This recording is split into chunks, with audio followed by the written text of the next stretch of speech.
Madagascar est d'abord un très grand pays, puisque ça représente 1,5 fois la surface de la France, 30 millions d'habitants, avec une particularité, c'est que là c'est très différent de la France, 95% des habitants continuent à faire la cuisine avec du charbon de bois.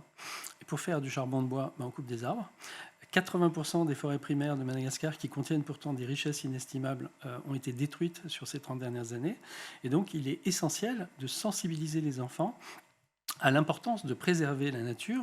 Donc ça passe par un certain nombre de programmes. Le premier, c'est la permaculture.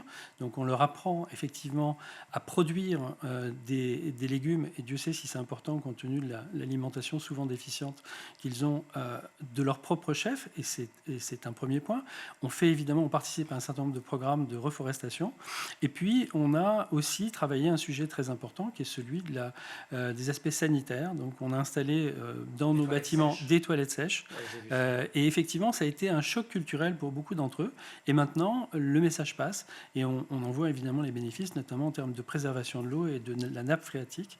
Et puis, préservation de l'eau et puis santé, je crois. Enfin, moi, je me souviens d'études de la Banque mondiale qui disaient qu'en matière de scolarisation dans les pays les plus pauvres, le fait d'installer des sanitaires propres, ça a augmenté mécaniquement le taux de scolarisation et la réussite éducative. C'est déterminant, puisqu'effectivement, quand on pollue les nappes phréatiques, voilà. évidemment, on véhicule tout un tas de de gènes pathogènes. Donc c'est sûr que c'est extrêmement très important. important.